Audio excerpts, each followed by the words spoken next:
ሰላም እንዴት አላችሁልኝ የከፍ ቤተሰቦች? እግዚአብሔር ይመስገን እኔ ደህና ነኝ። ዛሬ ይዤላችሁ ለእናንተ ያመጣሁላችሁ መረጃ ፒያሳ ሱቅ መግዛት መቼም ትፈልጋላችሁ በሚል ነው። ይህ ሱቅ ታዲያ የሚገኘው ፊልቴማ ትሬዲንግ ኃላፊነቱ የተወሰነ የግል ማህበር ይባላል። ይሄ ድርጅት ስሙ አዲስ ላይሆንባችሁ ይችላል። በተለይ ቴምር ፕሮፐርቲን የምታውቁ ከሆነ በሱ ስር የሚገኝ ከሆልዲንግ ካምፓኒዎቹ መካከል አንዱ ነው። ይሄ በፒያሳ አድዋ 00 ሳይት 2 ብሎ ያወጣው የሽያጭ ሱቆቹ ናቸው። እነዚህ ሱቆቹ በአሁኑ ሰዓት ለሽያጭ ቀርበዋል። ምንም እንኳን ለሽያጭ ቢቀርቡም እኔ እስካሁን የሱቆቹ የግንባታ ሂደት አጠቃላይ ሁኔታ እዚህ ቪዲዮ ላይ የምትመለከቱትን ትክክለኛው መሬት ላይ ያለውን ነገር ያሳያቸዋል። ምናልባት ይሄ ቪዲዮ ከተቀረጸ 1-3 ሳምንት ገደማ ሆኖታል።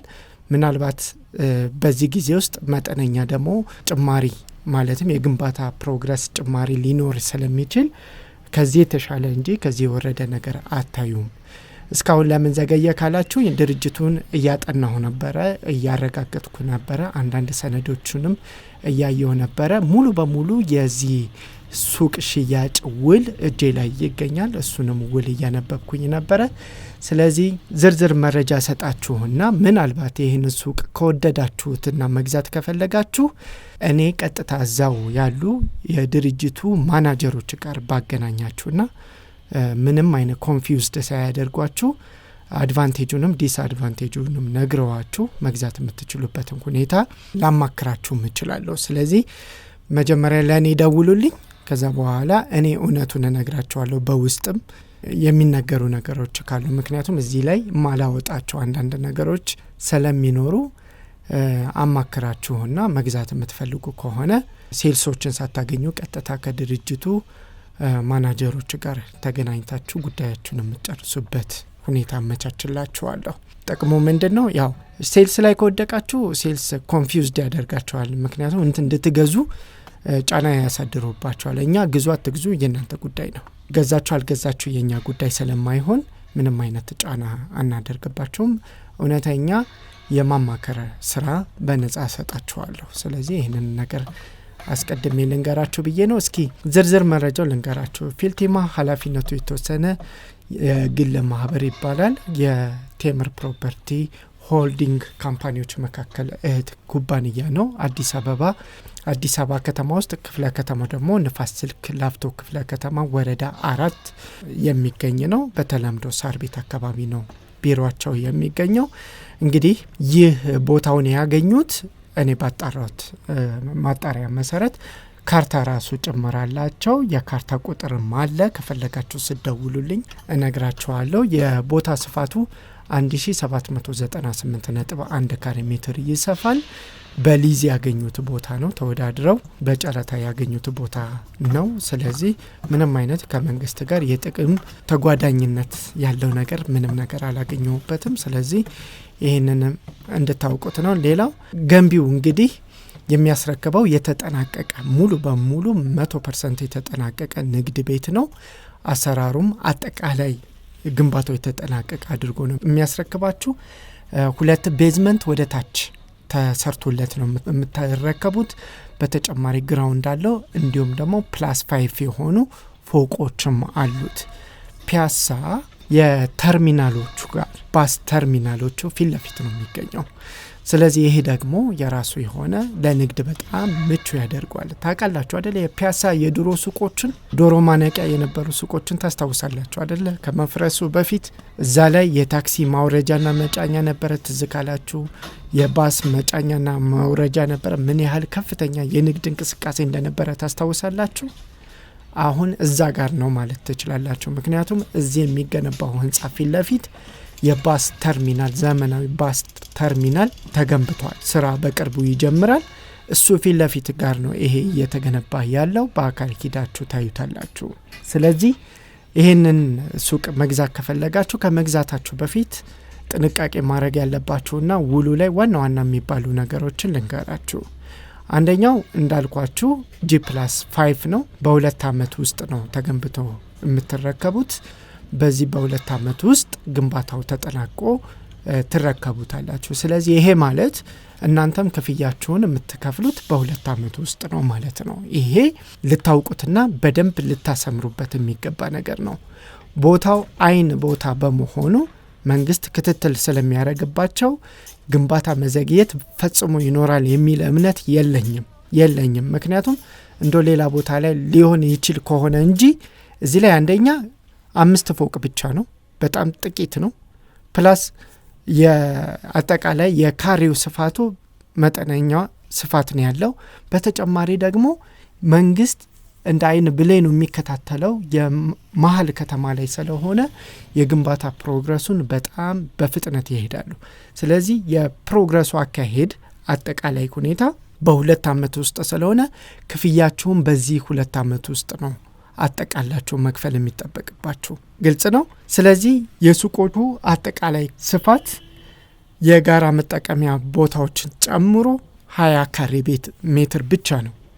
ከዛ በላይ እንፈልጋለን ካላችሁ ግን እያንዳንዳችሁን አጋጥማችሁ 2-3 ሱቆችን ገዝታችሁ መጠቀም ትችላላችሁ። ግን ከዚህ በላይም ከዚህ በታችም ካሬ የለው። ግልጽ ነው አይደለ? ስለዚህ ዋጋቸውን ልንገራችሁ። ሰሚ ቤዝመንት አውትሳይድ የሚባል ክፍል አለው። ሰሚ ቤዝመንት አውትሳይድ ማለት ወደ ፊት ለፊት ቦታ ሆኖ ግን ሰሚ ቤዝመንት ነው። ሙሉ በሙሉ ቤዝመንትም አይደለም፣ የተወሰነው አካሉ ለውጭ የወጣ ማለት ነው። እዚህ ህንጻው ላይ ይታያቸዋል፣ ግንባታው ላይ ይታያቸዋል አይደለ? ልክ እንደሱ ማለት ነው። ስለዚህ ሰሚ ቤዝመንቶቹ አውትሳይዱን ስንመለከት ጠቅላላ ዋጋው 11 ሚሊዮን ነው። ቅድመ ክፍያው ደግሞ 4,500,000 ነው። ግልጽ ነው። 4,500,000 ነው። ስለዚህ እያንዳንዱ ወለል ሲገነባ 550,000 የኢትዮጵያ ብር ትከፍላላችሁ። መጨረሻ ላይ ደግሞ አልሙኒየም ሲገጠም 750,000 ትከፍላላችሁ። ርክክብ ሲደረግ ደግሞ 500,000 ትከፍላላችሁ ማለት ነው። ግልጽ ነው። አከፋፈሉ እንደዚህ ነው። ቅድመ ክፍያው 4.5 ሚሊዮን ብር ነው፣ የ11 ሚሊዮኑ። ከዛ ግን ሚያዚያ ላይ 800,000 ብር ትከፍላላችሁ። ከዛ እያንዳንዱ ወለል ሲገነባ ደግሞ ተጨማሪ 750,000 ብር ትከፍላላችሁ። ከዛ አልሙኒየም ስራ ሲጠናቀቅ 700,000 ተጨማሪ ትከፍሉና ሱቃችሁን ስትረከቡ ደግሞ የቀራችሁን 500,000 ትከፍላላችሁ። እነዚህን ስደማምሯቸው አጠቃላይ 11 ሚሊዮን ይመጣል። ግልጽ ነው አይደለ? ሰሚ ቤዝመንት ኢንሳይዱ ላይ ስትገዙ ደግሞ 8 ሚሊዮን ብር ነው ጠቅላላ ዋጋው የሚመጣው። ነገር ግን ቅድመ ክፍያ የምትከፍሉት 3,300,000 ብር ነው። ከዛስ ሚያዚያ ወር ላይ 600,000 ብር ትከፍላላችሁ። ከዛ እያንዳንዱ ወለል ሲገነባ ደግሞ 500,000 ብር ትከፍላላችሁ። ይሄ ማለት ከምድር ወለል ጀምሮ እስከ 5 ፎቅ ድረስ ያለውን ስትከፍሉ 550,000 ትከፍላላችሁ ማለት ነው። አልሙኒየም ስራ ሲጠናቀቅ 500,000፣ እንደዚሁም ርክክብ ስታረጉ ደግሞ 300,000 ብር ትከፍላላችሁ። ግልጽ ነው። ከዛ ሰሚ ቤዝመንቶቹን ደግሞ እንመልከት። ሰሚ ቤዝመንቶች ላይ ጠቅላላ ዋጋው 6,300,000 ብር ነው። ከዛ ቅድመ ክፍያችሁ ደግሞ 3,300,000 ነው። የተቀረውን ሚያዚያ ወር ላይ 400,000 ብር ደግሞ ትከፍላላችሁ። ከዛ ከምድር ወለል ጀምሮ እስከ 5ኛው ወለል ድረስ እያንዳንዱ ወለል ሲጠናቀቅ ብር 350,000 ብር ትከፍላላችሁ። አልሙኒየም ስራ ደግሞ ተጠናቆ ስታዩ ደግሞ 300,000 ብር ትከፍላላችሁ። የቀረውን 200,000 ብር ደግሞ ስትረከቡ ይሆናል ማለት ነው። 3ኛ ፎቅ ላይ ያለውን ደግሞ ልንገራችሁ። 3ኛ ፎቅ ላይ የሚገኙ ሱቆች ጠቅላላ ዋጋቸው 5,300,000 ነው። 1.7 ሚሊዮን ብር ደግሞ ቅድመ ክፍያ ነው። ቅድመ ክፍያ ማለት ውል ስትዋዋሉ የምትከፍሉት ማለት ነው። ግልጽ ነኝ አይደል? ከዛ ሚያዚያ ወር ላይ ደግሞ 500,000 ብር ትከፍላላችሁ። ከዛ እያንዳንዱ ወለል ሲጠናቀቅ ከምድር ወለል ጀምሮ እስከ 5ኛው ወለል ማለት ነው 400,000 ብር ትከፍላላችሁ። ከዛ የአልሙኒየም ስራ ሲጠናቀቅ ደግሞ ተጨማሪ 400,000 ብር ትከፍላላችሁ።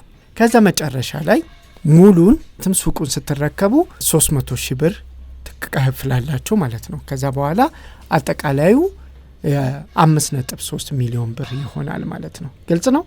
4 እና 5ኛ ፍሎር ላይ ያሉትን በፊት ለፊት ያሉትን ሱቆች ከፈለጋችሁ 4 ሚሊዮን 800 ሺህ ብር ጠቅላላ ዋጋ አላቸው። ካሬያቸው እንዳልኳችሁ የሁሉም 20 ካሬ ነው። ከዛ ግን ቅድመ ክፍያቸው 1.4 ሚሊዮን ብር ይሆናል እዚህ ላይ። ከዛ ሚያዝያ ላይ የምከፍሉት ደግሞ 500 ሺህ ብር ነው። ከዛ እያንዳንዱ ወለል ሲጠናቀቅ ማለትም ግራውንድ ጀምሮ እስከ 5ኛ ፎቅ ድረስ ያለው ሲሰራና ሲጠናቀቅ እናንተ የምትከፍሉት 400 ሺህ ብር ይሆናል። መጨረሻ የአልሙኒየም ስራ ሲሰራ ደግሞ 300 ሺህ ብር ትከፍላላችሁ። መጨረሻ ላይ ርክክብ ስታደርጉ 200 ሺህ ብር ትከፍላላችሁ። የመጨረሻው 4ኛና 5ኛ ፎቅ ባክሳይዱን በጀርባ በኩል ያለውን ስትገዙ ደግሞ ጠቅላላ ዋጋው 4 ሚሊዮን 800 ሺህ ነው። ካሬው ያው እንዳልኳቸው 20 ካሬ ነው። 1.4 ሚሊዮን ብር ቅድመ ክፍያ ወይም ውል ስትፈርሙ የምትከፍሉት ነው። 400 ሺህ ብር ሚያዝያ ወር ላይ ይጠበቅባቸዋል። እንደዚሁ ሚያዝያ ማለት አሁን ሚያዝያ ላይ የምትፈርሙ ከሆነ 1 ወር ወደፊት ይገፋላችኋል። እንደዛ ማድረግ ትችላላችሁ። እነሱ ጋር ድርድር ማድረግ ትችላላችሁ። እዚህ ወሩ ላይ በሚያዝያ ወር ላይ ወይም ደግሞ 1 ወር ወደፊት ሊገፋላችሁ ይችላል። የምትፈርሙበት ወር ነው የሚወስነው። ግልጽ ነው። ውሉም በፈረማችሁ በ1 ወር ውስጥ እንደማለት ነው።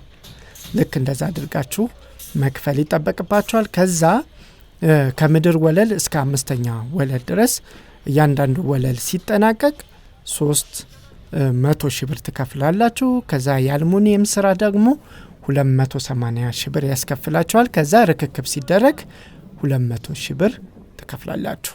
ስለዚህ ከዚህ የምትረዱት ምንድነው? አከፋፈሉ የግንባታውን ሂደት የሚከተል ነው እንበልና በ2 ዓመት ውስጥ ትረከባላችሁ ከተባለ እናንተም የምትከፍሉት በ2 ዓመት ውስጥ ነው ማለት ነው። አይበለውና ትንሽ ከዘገየ ክፍያችሁም አብሮ ይዘገያል። ስለዚህ አድቫንቴጃችሁም ዲስአድቫንቴጃችሁም እኩል ነው የሚሄደው። እንዲገባችሁ ነው። እሺ ከመወሰናችሁ በፊት ለምሳሌ ግንባታው በጣም የሚፈጥን ከሆነ ለእናንተ ቶሎ ሱቁን ለማግኘት ይረዳችኋል። በዛው ልክ ደግሞ ክፍያውም ቶሎ ነው የምትጠየቁት። ይሄንን በደንብ ማወቅ አለባችሁ። ግንባታው የሚዘገይባችሁ ከሆነም የክፍያ ፍጥነቱ ለእናንተም አብሮ ይዘገያል። ምክንያቱም ፕሮግረሱን ተከትሎ የሚከፈል ነው። ሌላው እዚህ ጋር ማወቅ ያለባችሁ ለሚገነባበት አይደለም የምትከፍሉት። ኦሬዲ ተገንብቶ ስታዩ ነው የምትከፍሉት። እንዳልኳችሁ እያንዳንዱ ወለል ሲጠናቀቅ ነው የሚላችሁ ውሉ። እያንዳንዱ ወለል ሳይጠናቀቅ ቀድሞ ክፈሉ የሚባልበት ምንም አይነት አሰራር አይኖርም። ይሄንን በደንብ እንድታውቁ። እሺ የትኛውም ሴልስ ይሄ አይ እንደዚህ ችግር የለውም ምናምን ቢላችሁ እንዳትሰሙ እዚህ ላይ በቃ ይሄ እውነታው ስለሆነ ማለት። አልሙኒየም ስራ ሲጠናቀቅ ነው የሚለው ውላችሁ። ሳይጠናቀቅ በፊት ለአልሙኒየም ስራ አምጡ ልትባሉ አትችሉም። ርክክብ ሳታደርጉ የመጨረሻውን ክፍያዎች አትከፍሉም። ነገር ግን ምን መብት አላችሁ? ክፍያውን ግማሹንም ወይም ደግሞ ከሙሉንም በአንድ ጊዜ መክፈል ደግሞ መብት አላችሁ። ይሄ አንድ ማወቅ ያለባችሁ ሌላኛው ነገር ነው። ግልጽ ነው። ስለዚህ እያንዳንዱን ነገር በዚህ መሰረት ተመልከቱት። ንግድ ቤቱ ስፋት አጠቃላይ የጋራ መገልገያ ድርሻን ሳይጨምር ለብቻው ውል ላይ ይቀመጥላቸዋል። እንደዚሁም ደግሞ የጋራ ኮመን ኤሪያውንም ጨምሮ ደግሞ በጋራ ይቀመጥላቸዋል። እንደ አንዳንድ ሪል ስቴቶች ጠቅልሎ የካሬውን ዋጋ አይደለም የሚቀመጥላቸው። ሱቋ ብቻዋን የምታርፍበት ውሉ ላይ አለ። እንደገና ደግሞ ኮመኑን ጨምሮ ደግሞ ለብቻው እዛው ላይ አለ። ገብቷቸዋል። ስለዚህ ይህንን በአንቀጽ ላይ በደንብ በስርዓቱ ተዘርዝሮ ማግኘት ይጠበቅባቸዋል። ሌላው ንግድ ቤቱ የማጠናቀቂያ ስራና ርክክብ አጠቃላይ ይዘት የሚያካትተው የድንበር አዋሳኝ ግድግዳን፣ የወለል ንጣፍ ስራን፣ የአልሙኒየምና መስተዋት ስራን፣ የቀለም ስራዎች፣ የኤሌክትሪክ መስመር ዝርጋታን፣ መብራትና ሶኬት ስራዎችን በሙሉ አጠናቆ ነው የሚሰጣችሁ። ግልጽ ነው አይደል? እነዚህ ነገሮች ሙሉ በሙሉ ይጠናቀቃሉ። የጋራ ህንፃ ውስጥ የሚገኙ የጋራ መገልገያ ድርሻዎች አሉ። ለምሳሌ እንደ ኮሪደር፣ ሎቢዎች፣ ሊፍት እና ደረጃ እና መጸዳጃ ቤቶች። እነዚህም ያው እያንዳንዱ ሱቅ ገዢ የሆነ ኮመን ኤሪያ አብሮ ከፍሎ የሚገዛ ውስጥ ይካተታሉ። ስለዚህ እነዚህንም በግልጽ ማወቅ አለባችሁ። ይሄንን ከውል ውስጥ ነው እየነገርኳችሁ ያለሁት። እሺ ሌላው እዚህ ጋር የምነግራችሁ ነገር ውሉን በደንብ ማየት አለባችሁ። በተለይ ውል ማቋረጥ ስትፈልጉ ወይም ክፍያ በወቅቱ ማትከፍሉ ከሆነ የሚደርስባችሁ ቅጣት ወይም ደግሞ እነሱ በተባለው ጊዜ የማያስረክቧችሁ ከሆነ ለእናንተ የሚከፍሉት ክፍያ እነዚህን ነገሮች በደንብ ውሉ ላይ አሉ። እነሱን በደንብ ማየት ትችላላችሁ። ዝርዝር ነገሮችን ከፈለጋችሁ ደግሞ ደውሉልኝ፣ እነግራችኋለሁ እኔ ራሴ። ከዛ በኋላ ነው ስትወስኑ ወደዛ መሄድ ያለባችሁ እንጂ ተቻኩላችሁ ለየትኛውም ሴልስ እንዳትደውሉ። ይህንን እኔ እመክራለሁ። እዚህ መረጃ ሰምታችሁ ሌላ ቦታ ላይ ሂዳችሁ እኔ ከነገርኳችሁ መረጃ ሌላ ነገር ተነግሯችሁ በከፍቲው ሰምቼ እንዲህ ሱቅ ገዝቼ እንደዚህ ሆንኩ ብትሉ እኔ ኃላፊነት አልወስድም። በዚህ በኩል ያለውን ግን ጥቅማችሁንና ጉዳቱን ሁለቱንም በደንብ አድርጌ ነግሬያችሁ ስትፈልጉ በዚሁ መስመር ሽያጫችሁን ማድረግ ትችላላችሁ። እሺ በነገራችን ላይ ይሄ ቪዲዮ ማስታወቂያ አይደለም። ገዢ የመግዛትም ያለ መግዛት መብቱ የተጠበቀ ነው። እኔም ለዚህ ቪዲዮ ምንም አይነት ኮሚሽን አልተቀበልኩበትም እስካሁን። ስለዚህ ይሄንንም እንድታውቁ ነው። ስለዚህ ይሄ ሱቅ በአሁኑ ሰዓት ሽያጭ ላይ ይገኛል። ፒያሳ ነው የሚገኘው። እንደምትወዱት ተስፋ አደርጋለሁ። ምንም አይነት ጥያቄ ካላችሁ ስልክ ቁጥሬ እዚህ ስክሪን ላይ የምታዩት ነው። +251 953 98 88 21 ውጭ ላላችሁ ማለት ነው። ሀገር ውስጥ ላላችሁ 0953 ብላችሁ ጀምራችሁ እንደተለመደው 98 88 21 ላይ ደውሉልኝ። ሙሉ መረጃ ሰጣችኋለሁ። ሌሎች እዛ የድርጅቱ ዋና ሽያጭ ኃላፊዎችም እናንተን በልዩ ሁኔታ እንዲያነጋግሯችሁም ማድረግ እችላለሁ። ከዛ በኋላ ምንም አይነት ግፊት ሳይኖርባችሁ ወይ መተው ወይ መግዛት ትችላላችሁ። ግልጽ ነው። ኢቭን ማንም አይጨቀጭቃችሁም ጭምር። ምን ወሰናችሁ ምን አደረጋችሁ ምናምን ብሎ ማንም አይጨቀጭቃችሁም። ትንሽ ሴልሶች አካባቢ እንደዚህ አይነት ችግር እንዳለ ሰለማቅ ነው። ማንም ምንም አይጨቀጭቃችሁም። ይሄንን ልንገራችሁ ብዬ ነው። ምናልባት ከወደዳችሁት ከጠቀማችሁ በሚል ነው ያቀረብኩላችሁ።